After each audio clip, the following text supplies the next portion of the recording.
So this is the latest. These videos are going up. This is my fault that this video is going up like 2.5 hours before the games today, but this is the full Friday slate for the NBA here on October 25th. We've got 11 games, and let's go straight through them. Folks, real quick though, if you haven't yet though, make sure that subscribe button down below for more, and leave a like if you are enjoying these daily NBA predictions here on the channel. Plus, we'll have our best bet at the end of the video. Now, yesterday the best bet got squashed because, you know, the Minnesota Vikings couldn't go to Los Angeles and beat the Rams. I am cursed betting either for or against the Rams. I'm done ever featuring the Rams in anything in a best bet. I can't do it with the Rams. So we're gonna get our better best bet today. We won the first one a couple days ago. Let's see if we can win tonight. Let's get into the video, folks. Before we get into the NBA predictions, make sure you go check out our NFL predictions in the link down below. Our college football predictions in the description. We've got our World Series predictions. Game 1 of the World Series is tonight, and then our UFC 308 predictions for tomorrow. Ilya Topuria and Max Holloway in the main event. Okay, let's get into the first of 11 games. We have got the Orlando Magic taking on the Brooklyn Nets. Guys, we're going with the Magic to win this game. I said yesterday, or 2 days ago, the Magic were going to go to Miami and win. They did it handily. Paolo Banchero with 33 points. This Magic team's a problem, guys. They just got started last season, and they have so much depth on this team as well. Again, we went over in the last video, but Orlando has got so much depth, and I really like the veteran signing of Kentavious Caldwell-Pope. Again, it's going to vary game by game to what KCP does for this team. I understand he just scored 3 points last game. Didn't even hit a three-pointer. I get it. But again, you just get that veteran presence on this team. I'm not saying that Kentavious Caldwell-Pope is going to be this team's leading scorer. But again, they won that game by 19 points, and KCP had 3 points in the game. Paolo Banchero had 33. There's a reason he was an all-star last season. And Orlando, like Oklahoma City like we picked OKC to beat the Nuggets last night, and we picked Orlando to beat Miami. These teams are only going to get better. These were playoff teams last season who did fairly well in the entire thing, in the postseason as well, and these teams are only going to get better. So I'm going to keep taking Orlando. They're definitely winning the game. It's a matter of if they can beat Brooklyn by more than 11 points. And the Nets did have a close first game against the Atlanta Hawks on the road. They lost the game by 4 points. Cameron Thomas put up 36. But again, that's what the Nets need on a night-to-night basis if they're going to compete with teams. They need Cameron Thomas to go out there and, to go out there and score 30 plus points a night just to remain competitive. I don't think that's going to be a daily thing, and the Magic play tremendous defense. They're one of the best defensive teams in all of the game. Give me the Orlando Magic to win at home. They are going to cover the 11 points as well. Next up, we have got the Philadelphia 76ers taking on the Toronto Raptors. I'm kind of split on this game. The Raptors didn't look great in their first game against the Cleveland Cavaliers, and for the Sixers, I mean, we said hammer the Milwaukee Bucks, and that's exactly what happened. The Bucks beat the crap out of them in Philadelphia on opening night, or on the second night of the season. Both these teams, again, are coming off losses. Scotty Barnes didn't have that great of a game against the Cleveland Cavaliers. Again, that's a game that the Raptors lost by 30 points, and Scotty Barnes had, 9 points tonight. Chris Boucher had 18. Grady Dick had 16, and Emmanuel Quickley had 13. For the Sixers, again, no Paul George, no Joel Embiid for this game on the road in Toronto. Tyrese Maxey's are obviously going to be leading the charge in terms of the scoring. Andre Drummond will be getting another start at center for Philadelphia, and I think they win the game. I get it, 6 points isn't a lot, or 5 points isn't a lot on the spread, but I'm going to very slightly take Toronto to cover the 5. Just because I feel like that's too many points, at least for this Sixers team that, yeah, they have Tyrese Maxey, but other than that, on the offensive side of the ball, they really don't have too many scores. Again, Andre Drummond's never going to put up too many points. Kyle Lowry, again, is nothing but a ball. He's a ball mover. Eric Gordon, obviously, is going to take his share of threes, but I don't love the second unit that comes in for Philadelphia, especially with the injuries to George and to Embiid. That's why I don't think they get away from Toronto by that many points. I think they slightly win, but I think this is going to be a very close game, and I would not be surprised at all if Toronto pulls it out. Again, Scotty Barnes will not have back-to-back bad games like that. Toronto is going to be a decent team this season. I think, again, Philly at full strength obviously kills this Raptors team, but with no Paul George and with Joel Embiid, it's a whole other game. So give me the 76ers to win, but give me Toronto to cover the spread. Next up, we go on to Atlanta. We've got the Atlanta Hawks taking on the Charlotte Hornets. I tried to say in the last video, Charlotte's not going to be that bad. We picked Charlotte to cover that game against the Houston Rockets. They ended up winning it. I'm fine with it. Houston blew like a 19-point lead in that game, and Charlotte went on to win that one as well. And LaMelo Ball went absolutely crazy. 34 points, 11 assists. That's what LaMelo is going to bring to this team. And still no Brandon Miller for this game. It's fine. No Mark Williams. I still think Charlotte keeps this one relatively close, but I think Atlanta is the better team. But I'm, again, very high on Charlotte this season. But again, with Mark Williams being out, with Brandon Miller being out, I think they're slightly outgunned in this game with Atlanta. And the Hawks had a very close game against the Nets in their season opener, a game that, you didn't want to be as close as it was, but it's fine. Atlanta picks up the victory. They should have a game now where they're back at home for game number 2, where they're finally getting everything going. And this Atlanta team's going to score. Obviously, it's their defense, which is the primary concern. Again, Atlanta and Indiana are the 2 highest scoring teams, pretty much in basketball. They play with high paces, and again, you know what you're going to get out of Trae Young, who is probably going to lead the NBA in assists this season. At least that's my hunch on that. He had 12 assists in the first game against Brooklyn, 30 points. And again, that's what Trae Young's going to bring. Trae Young is slowly becoming underrated in this league. Legitimately, Trae Young is becoming an underrated player in the NBA now. Which, yes, is kind of hard to imagine, but that's kind of, people overlook Trae Young. He was overlooked in the All-Star game, at least last season, when they originally made the picks for the All-Star game. I think Atlanta's the better team. Yes, Charlotte's going to have LaMelo Ball, who's going to put up points, who's going to play not like Trae Young, but he's going to do everything for the Hornets that Trae Young does for the Hawks. I just think the supporting cast for both of these superstars is better in Atlanta. I think the Hawks have, more weapons outside of Trae Young. And for Charlotte, again, no Mark Williams, no Brandon Miller. Give me the Hawks to, I don't say roll them, but I think they win the game by about 10 points. I think it's going to be close, but I think Atlanta does pull away at the end. The win will never be in doubt for the Hawks. It's just a matter of if they can, cover the spread or not. Give me Atlanta to win the game, and they will cover as well. Next up, we go to Cleveland. We've got the Pistons and the Cleveland Cavaliers. I think 10.5 points is too much. I think it is too much for the Cavs to go out and cover. Because, guys, look at what Detroit did in their first game. I know they lost to a very good team in the Indiana Pacers, but they went out there and kept the game really competitive. And I think Detroit made the necessary moves in the offseason to at least be a competitive team this year. Now, is the play-in in the playoffs a step too far in that direction? Possibly. I don't know if they can get there this season. I don't know. But I do think this Detroit team's a lot better. I like the moves that they made. Again, I love the addition of Tim Hardaway Jr. If he's going to be starting or not, he'll be starting with Thompson out tonight. But I love that addition. You got Malik Beasley off the bench, Jaden Ivey off the bench. I really like the moves that this Detroit team went out and got, and they're only going to improve as the season goes on. They're not going to have that all-time losing streak this year. It's just not going to happen. Now, the start of their schedule is rough. They play Boston tomorrow, so we're going to talk about that game tomorrow here on the channel. But we'll see what we get out of them here in Cleveland. I think they cover the 10.5, but obviously I'm going with the Cavaliers to win the basketball game. They're the better team, obviously, with Donovan Mitchell. And Evan Mobley had a crazy first game, 25 points, 9 rebounds for Cleveland. Again, but you've got guys like Donovan Mitchell. You got Darius Garland distributing the rock. Ty Jerome comes off the bench and is a good passer as well. Cleveland just has too many weapons to go out there and not beat Detroit. Now, again, the Pistons played Indiana very tough, but you got to think of some circumstances in that game as well. Games at home, Detroit, first game of the year. I don't know how pumped. Well, they're going to be pumped up to play Cleveland. I think, and that's why I'm saying they don't win the basketball game. I think they cover, though. I just don't think Cleveland's 10.5 points better than the Pistons. I don't think they are. Yeah, I get it. Cleveland was a good team last season. They made it to the second round, right? They played the Celtics. They beat the Magic in the first round, who we talk about very highly of here on the channel. I get all of that. I just think 10.5 is too much for this team. Cleveland looked good in their first game. Don't get me wrong, they looked really good against the Raptors. But now you get a Pistons team who I think, again, is going to sneak up on a lot of people this season. Are they going to have the best record? No. But I feel like Detroit's going to be one of those teams all season long that is going to be good enough just to cover. I think they are. I really like Cade Cunningham. Again, he's only getting developed as a ball player. And then also you got Jalen Duren, who's going to be bringing down 15 rebounds a night, give or take, for this Pistons squad. Give me Detroit to cover, but obviously we're going with the Cavaliers to outright win the game in the Quicken Loans Arena in Cleveland. But again, I think it will be a competitive game. As we go on to, I think, the game of the night, man, you got the Indiana Pacers taking on the New York Knicks. Now, personally, I'm going to stay away from this game just because these two teams are very evenly matched, I do think. Maybe I'll sprinkle on the Pacers. I don't know. I'm taking the Pacers to win. Again, you saw them in the playoffs last season. I get it again. It was a 7-game series, but in the end, Indiana had to go to New York and win that game 7, and they did exactly that. Now, I understand, again, New York had a horrid shooting game in that one. They could not sink a shot from beyond the arc in the first half. I get it. New season, though, new team, obviously, Julius Randle, now obviously in Minnesota, Dante DiVincenzo in Minnesota, and the Knicks have now Karl Anthony Towns. The Knicks didn't look great in their first game, but, I don't think it was... The Knicks weren't great, but at the same time, the Boston Celtics could not miss. They could literally not miss a shot. So, I don't know. Take that what you want. Obviously, again, Indiana is going to be, again, the highest powered offense in all of basketball. That's just how they play. They turn around. Yeah, it's an 8 seconds or left, 8 seconds or 9 seconds or less offense. That's how quickly they tried to score the ball.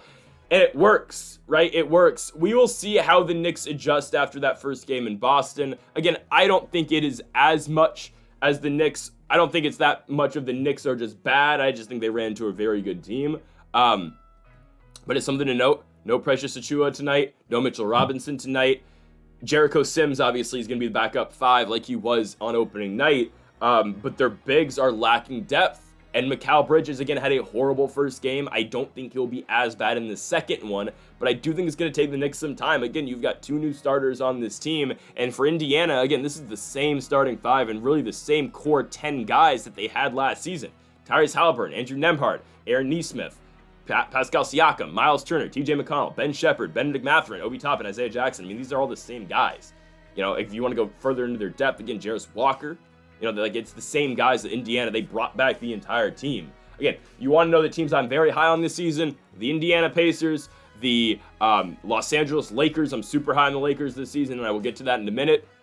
The Orlando Magic, the Oklahoma City Thunder. Those 4 teams I am huge on this year. I'm not saying those are going to be the final 4 teams when we get to May, but still, I really think these teams are going to be good this season. I understand, again, Indiana had a tough game week, or their first game. It's fine. They played a Pacers team that was riled up, a Pistons team that was riled up to play them. They don't want to be the historically bad team that they were last year. And what happened? Indiana fought back from behind. They were down by 10, and they came back and they covered. You know, that's what great teams do. That's what dreams are made of. Tyrese Halliburton had a horrible game. He went on the Pat McAfee show and said it himself. He had a horrible game. But he came back when it mattered. He was 0 for 8 from 3, but when it was time to sink the game-winning shot, he hits it. He's 1 for 9, then he hits the, here comes the boom. But regardless, give me Indiana. We're going to be all over the Pacers this season. The Knicks, again, are coming off a loss, and the Indiana Pacers beat them last year in the postseason. I understand they are very evenly matched. I think these are 2 of the 3. The Boston Celtics are the other top 3 team in the East, but these 2 teams might be 2 and 3 in the East. Give me the Pacers to go out here and win this game. I think they go to New York, and I think they win it. Give me Indiana. Give me Tyrese Halliburton and the guys. As we move on to our next one, we go on to Milwaukee. We have got the Bucks and the Chicago Bulls. I don't think the Bulls are going to be that bad this season. I think Chicago is going to be a team that's just going to be around. I think they're going to have a lot of close games with some teams, but they're running into the Bucks. So again, I talked about the 3 best teams in the Eastern Conference. The Bucks are 4th. Okay. Damian Lillard and Giannis Antetokounmpo are a nasty duo. I mean, I don't have to say that for you, but Dame with 30 points, Giannis with 14 rebounds as well. I mean, this is a tough team to beat. They just are. No Chris Middleton still. It's fine. Gary Trent's hurt. I think he's going to play. That's fine. Chicago's Chicago. I mean, again, we are going to expect Zach LaVine to put up big numbers every night. That's just, I think, kind of his position on this team, if I'm being honest. Lonzo's not playing tonight. Again, Lonzo finally played for the first time in a while. I'm so happy for the guy, truly. But Chicago's coming off that loss to New Orleans. And again, the Pelicans are going to be a good team. But that's a Pelicans team that was out Dejounte Murray for the second half of that game. They were out Zion Williamson the entire game. And now Chicago has to go to Milwaukee, to the Forum, to take on the Bucks. Yeah, this is a rough game for them. I just think it is. I think it's a rough game for Chicago. Again, Zach LaVine's going to put up his points. But other than that, the Bucks should be able to shut down every single thing that the Bulls have coming back their way. And I would just expect the Bucks to have a field day in terms of scoring. I mean, who's going to be matched up with Giannis? Patrick Williams? That's not great. The Bulls play small ball, kind of. Well, Josh Giddey's a huge one, but I just think the Bucks going to be able to have their way really any way they want it. I'd expect Giannis to put up 35 tonight. It kind of feels like a Giannis game here, just considering the matchups and who's lining up against them here for Chicago. I like the Bucks all day long. I think they cover the 9 points as well. This is a national blowout association type game. Again, we're going to coin that multiple times this season. But that's kind of what this is. This feels like a blowout, and I think that's what we are going to get. Give me Milwaukee to absolutely dominate Milwaukee to absolutely dominate the Bulls in Wisconsin. I like the Bucks all day long. Again, I think the Bulls are going to be good as the season progresses, but right now, I do just think the Bucks are the way better team. I think there is a very clear difference between the top 4 teams in the Eastern Conference and everybody else. Yes, the Sixers are not a top 4 team. They will not be until they actually prove that they can win in the postseason. Give me the Bucks to win. They will take down the Bulls, and they will beat them by more than 9 points. Go on to our next one here. We have got the Memphis Grizzlies going to Houston, and we are taking the Grizzlies on the road. I don't understand why this team is not favored tonight.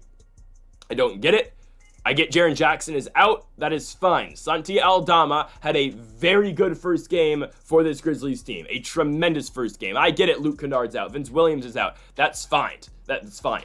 I'm okay with it. I think, again, you're going to play an 8-man rotation tonight for the Grizzlies. I think they're going to be okay. Actually, it might be a 7-man. Oh, God. Yeah, who is... Oh, God. Okay, they have Scottie Pippen off the bench. Aldama's going to be starting. Brandon Clark's coming off the bench. I don't know who... Okay, they might be going down to 7. I mean, a lot of their guys are injured, but it's fine. I like Memphis to beat Houston, a Houston team that is not impressive at all. I am not impressed with anything that the Rockets do. I get it, Sengun's great. But hey, Zach Edey, it's time to show us what you got, man. This is a huge game for Zach Edey. Again, no Jaren Jackson again, and now you get matched up with one of the better centers in the league in Alfred Sengun. Let's see how good you are. You're not playing at Purdue anymore. Let's see how good Zach Edey truly is. Dylan Brooks is playing against his former team. Don't care. Steven Adams isn't playing. That's not, Steven Adams is not the guy he used to be prior to his injury. But I'm just not high on the Rockets at all. I don't think they really score all that effectively. I get it. Jalen Green's supposed to have, somewhat of a breakout year this year. He might. Marcus Smart will be on him all game long. I like the matchup there. And Ja's going to get his buckets. Again, I said in the last video too, Ja Morant changes this Memphis team. It gives these guys, a mindset of, all right, we are going to be in a position to win because we have Ja Morant now. This team crumbles when Ja Morant is not on the court. 10 assists last game for Ja. And again, you know what happens with this. Ja has 10 assists, but you know who scored 27 points and led the team in points in Utah? Santi Aldama, who's coming off the bench and, replacing Jaren Jackson in the starting unit right now because of the Jackson injury. Again, these guys just become better on this Memphis team when Ja's on the court. Ja makes everyone around him better, and Ja is going to get his buckets as well, but he's going to set up his teammates for opportunities to score as well. I like Memphis to go into Houston and win this basketball game. Again, the Rockets did not impress me at all in their first game. They blew that huge lead to the Charlotte Hornets, and again, Charlotte's going to be a good team this season, but Alfred Sengun feasted on the glass in that game against Charlotte. He's not going to feast on the glass against Memphis. He's not going to. He had 18 boards last game. He's not going to get 18 boards over Zach Edey. Again, I get it. Zach Edey is not the guy that he fouled out very quickly in their game against Utah. I get it. He's not going to be that guy that he was in Purdue, obviously, because he's not playing, random scrubs from, no offense, he's not playing random scrubs from Penn State, even though Ace Baldwin and the guys beat Indiana twice last season, which is kind of funny. But regardless, he's not playing these randoms in the Big Ten anymore. He's playing, again, elite level NBA competition. That's fine. Edey should be able to hold his own against Sengun. I think he will. And I think the Grizzlies win this game. I think Ja is a much more efficient scorer than Jalen Green. Excuse me. I think they have... Is Jeff Green still in the Rockets too? I think he might be. Not mistaken. Is he? I swear, Jeff Green's in the league somewhere. He is on the Rockets still. That's crazy. He's making $8 million a year. Oh my goodness. Give me the Grizzlies. Give me the Grizz to go into Houston and win this basketball game. Next up, we go to Utah. We've got the Golden State Warriors taking on the Utah Jazz. Again, it is very weird watching the Warriors without Klay Thompson. It feels like something I would never see, but it's a thing now. Like, Klay dropping all his points last night for the Mavericks was really odd. Utah's coming off their loss, though, to the Memphis Grizzlies a couple nights ago. Lauri Markkanen's going to do his work. I don't think Utah's horrible, but I just think Golden State's better. I don't mind the Warriors this season. I kind of like what they've got going on. Buddy Hield, if he's able to efficiently score off the bench, I'm just saying he might be a better option than what Klay Thompson was for the Warriors last season. Again, Klay was not great for Golden State last season. If Buddy Hield can really just give this team a boost off the bench like he did last night with 22 points, it's going to be good for the Warriors. I think the Warriors are going to be decent this season. I don't know if they are a playoff team. I don't know. But watching that game that they played against Portland, and I get it. It's against Portland. The Trailblazers, are bottom of the barrel in the Western Conference. I completely understand that. But that was a really good game for the Warriors. And again, Curry's going to get his points. Andrew Wiggins is going to score. I like Draymond at the 4 with Trace Jackson Davis, the former Hoosier, at the 5. I don't mind that at all for the Warriors. I like Kevon Looney off the bench. I think the Warriors are decently, they have built a decent squad this season. For the Utah Jazz, again, Markkanen scored 35 in their first game. That's great. It was a very competitive game that they had with the Grizz, but they lost. Walker Kessler played all right in that one as well. They're starting Keontae George at the 1. They've got Colin Sexton at the 2. That's fine. I just think the Warriors are better. I think this is a very evenly matched game until the end where the Warriors do, tend to pull away. I'm going to take the Warriors to win this game by about 8 points. I think they're the better overall team. I think they have more, again, weapons to score on. I don't know if they have more weapons to score on offense than Utah. I just think they're the more efficient scoring team. I think they have the better guys that are able to put shots in. I like the Warriors to win this game coming off that huge victory they had on the road in Portland. I think they build off of that. Again, the Warriors were able to score a lot in that game. They put up 140 points, and their leading scorer was Buddy Hield with 22. Again, everybody got there running that game for the Warriors. Draymond had 8. Kuminga had 10. Trayce Jackson-Davis had 14. Wiggins had 20. Curry with 17. But look at the bench, man. Moses Moody with 15. Melton with 11. Buddy Hield with 22 points. Lindsey Waters with 8 points. And Lindsey Waters, if you know, you know. I'm taking the Warriors to win this game in Utah. I like him to go out there and cover the 6 points as well. Next up, we go to Portland. We have got the Trailblazers hosting the New Orleans Pelicans. The Pelicans, it's rough, man. DeJounte Murray being out now with that broken hand really hurts this team. Zion Williamson, though, makes his season debut, and the Pelicans should be fine. I might consider sprinkling some on my 6 myself, because I just think Portland is absolutely horrible, guys. I just watched this team play against the Warriors, and they're not good. They might be the worst team in the Western Conference. Again, Scoot Henderson's only going to get better, and I think that's the lone bright point for this team. But Scoot's coming off the bench. They're going Anthony Simons. They're going Kamara. They're going Denny. They're going Jeremy Grant, and then they are going DeAndre Ayton up to 5. That's one of the worst starting 5s in the NBA, if not the worst. Now Brooklyn exists, but other than that, I don't like anything that the Trailblazers have got going on. I think the line's a little bit off.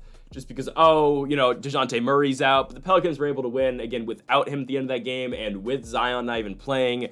Oh, goodness, excuse me. Jose Alvarado inserts himself in the starting lineup. Good defensive player. Again, he can score kind of when needed.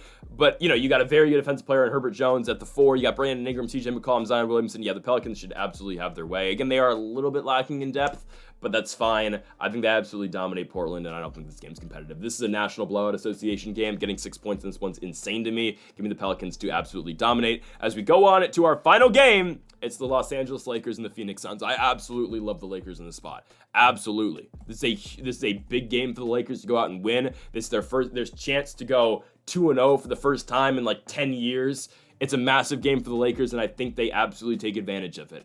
I think they are the better team between them and the Phoenix Suns. I think the Suns, again, had a game in Los Angeles where they won against the Clippers. It was a little bit underwhelming, I'm not going to lie, but they ended up going out there and winning that game. They came back and won it, which was, again, great for them. I think the Lakers are better. The Lakers have turned a page, guys. Darvin Ham is gone, and now the Lakers look like a force in the Western Conference. I'm not joking. This team looks like a force now. JJ Redick has these guys. Again, is he the next Pat Riley? I saw that meme on Twitter. But, again, he's got these guys having fun now. I think the overall morale of the Lakers is at an all-time high as well. And, guys, I think the Lakers are officially, true contenders now. Again, every year the Lakers are contenders. They're like the Cowboys. Oh, they're always going to be contenders. They're like the Notre Dame Fighting Irish. Oh, every year they're going to have a chance in the playoffs. No, this is the Lakers are legit contenders this season. I'm willing to say it now. Hachimura stepped up in that game, which, we'll see what we get year long from Rui. D'Angelo Russell wasn't great. Austin Reeves does his thing. Dalton Knecht came off the bench and did his thing. Bronny James was not horrible. I think Bronny James is going to be a very good defensive player in this league, and I think he's going to be a very good defensive player for the Los Angeles Lakers. Guys, Bronny James is going to score tonight.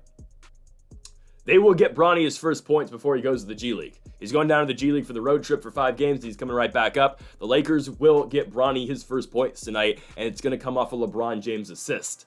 I think it's going to happen. It's going to be a Bronny 3. So take the over on 2.5 on Bronny James points. He is knocking down a 3 tonight, and the crowd is going to go absolutely insane. Anthony Davis, guys, is a top 5 player in the NBA. This is going to be AD's team. It is AD's team right now.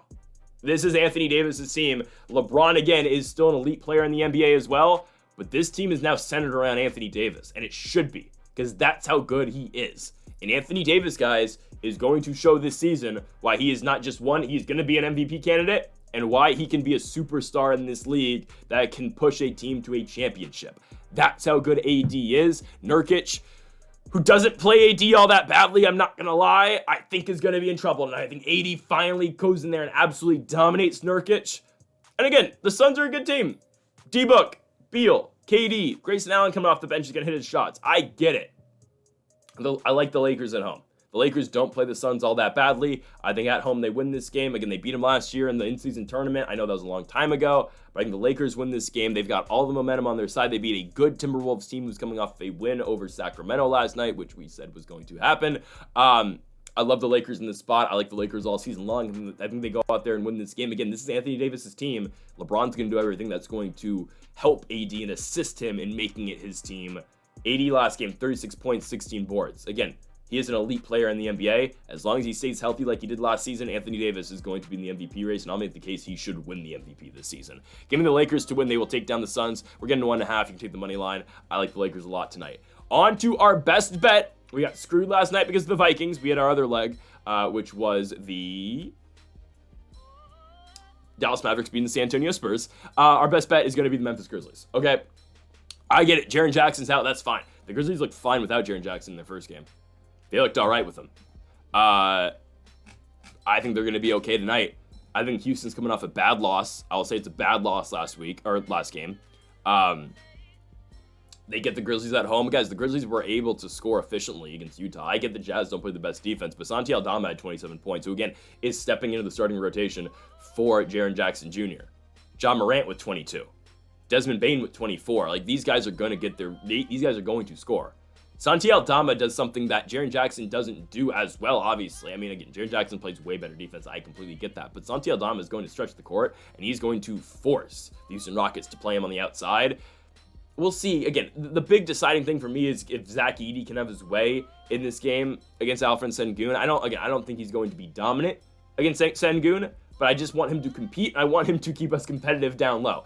I don't think, again, Sengun had a huge game in the first game against the Hornets. He's not going to have a huge game against Zach Edey. He's not going to. Again, Edey only played 15 minutes in his first game. He had 6 fouls in 15 minutes. Is not going to be that way in this game. I really like the Grizzlies tonight. Plus 125. We don't got to parlay nothing to get plus money today in our best bet, because again, we look to get a plus money bet in every single best bet that we do. We get it with one bet. The Memphis Grizzlies on the road are going to go to Houston and beat an 0-1 team that blew a 19-point lead to the Houston Rockets. So give me the Grizzlies to win on the road. I think they dominate. I don't know if they dominate this game, but I think they do enough to win. Memphis at plus 125. That is your best bet of the day. And folks, thank y'all for watching. Make sure that subscribe button down below for more. Make sure to leave a like if you did enjoy the video. We'll be back tomorrow for more NBA picks. Again, my fault on getting this one out late. It'll be earlier from here on out. Folks, thank y'all for watching. Make sure that subscribe button down below for more. And Mamba forever.